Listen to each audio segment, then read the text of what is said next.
Assalamualaikum warahmatullahi wabarakatuh. Selamat malam, Ibu. Nama saya Rizka Ahwalia dengan NIM 254441026. Pada kesempatan ini, saya akan mempresentasikan materi aplikasi komputer dengan fokus pada Microsoft Excel tingkat menengah. Materi ini penting karena Excel merupakan salah satu alat yang paling sering digunakan dalam dunia manajemen untuk mengelola data dan mendukung pengambilan keputusan. Hmm, Tujuan pembelajaran.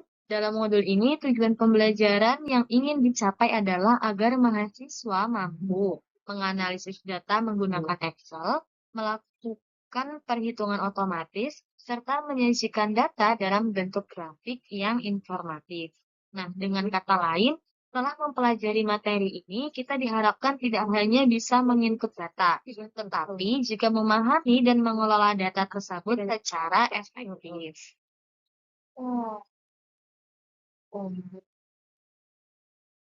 Selanjutnya, ada pentingnya Excel bagi manajer.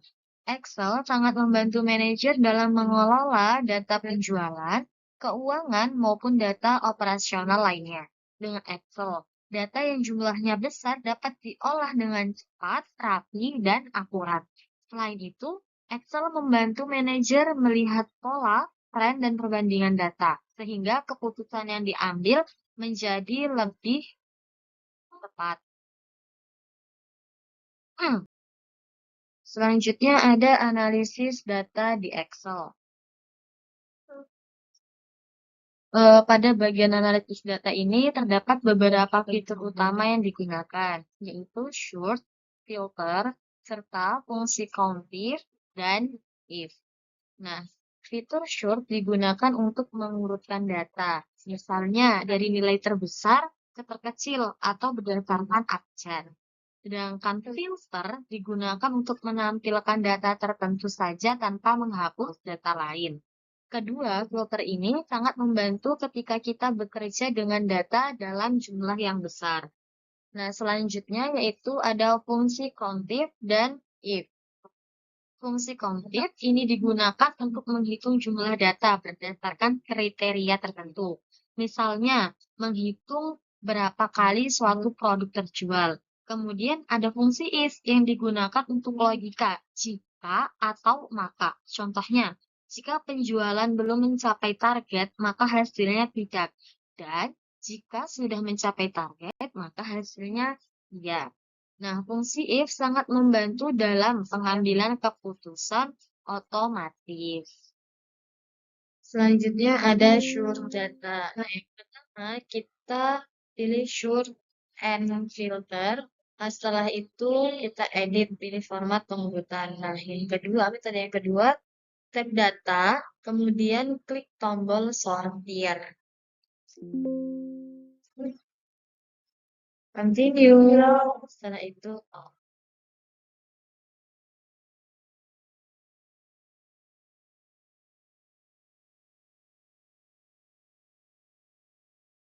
selanjutnya ada custom sort. Nah, yang pertama kita pilih data.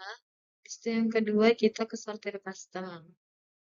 Nah, itu pilih yang completeness. Nah, setelah itu kita alt. Sabar, karena ini masih loading. Setelah itu alt. Nah, slide ini selesai. Selanjutnya ada filter data, yaitu yang seperti ini. Jadi enggak.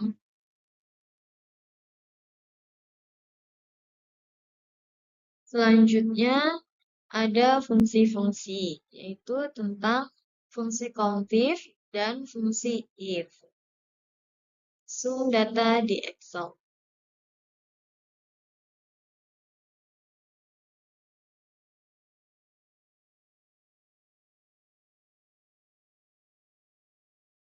Seperti yang di layar itu ya.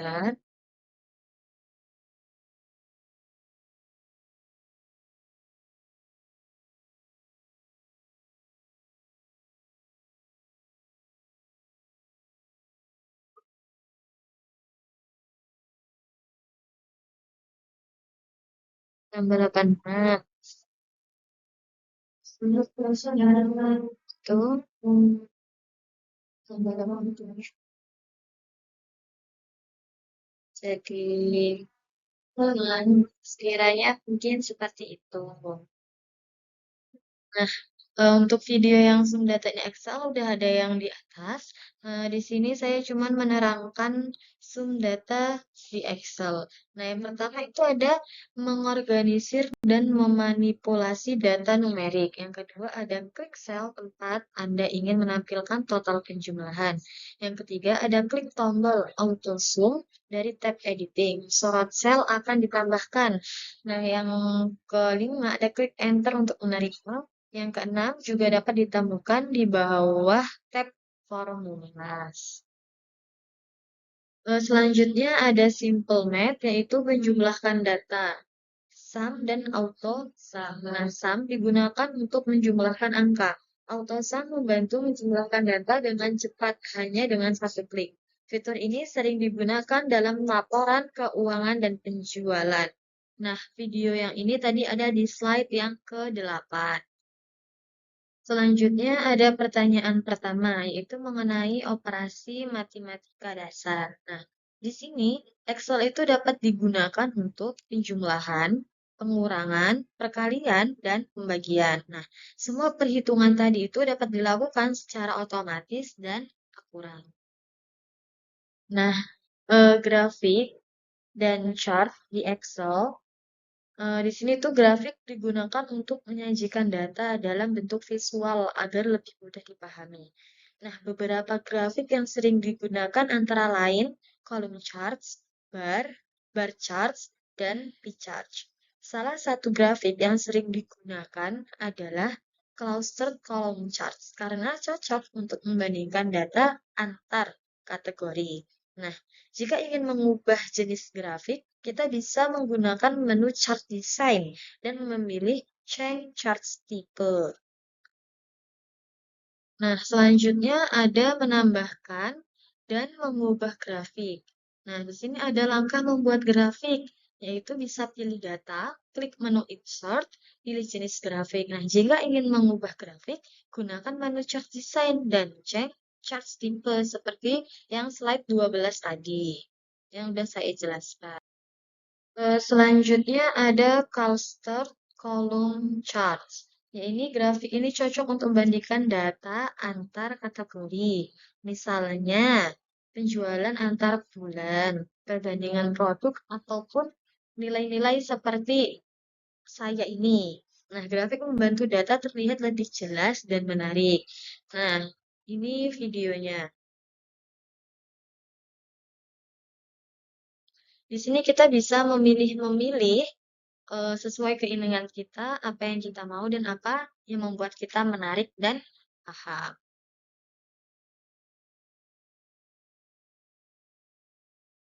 Ya, di sini emang saya tunjukkan banyak banget, emang ada beberapa yang menarik.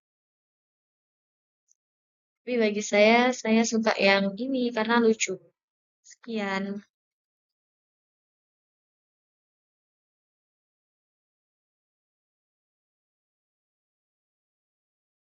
Nah, di sini ada aktivitas dan diskusi.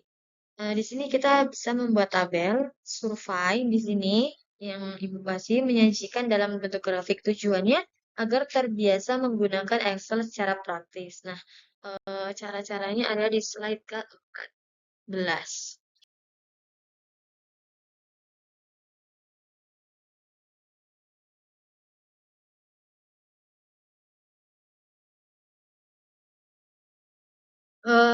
Yang terakhir yaitu penutupan dan kesimpulan. Nah, sebagai kesimpulan, penguasaan Microsoft Excel tingkat menengah sangat penting, terutama bagi calon manajer.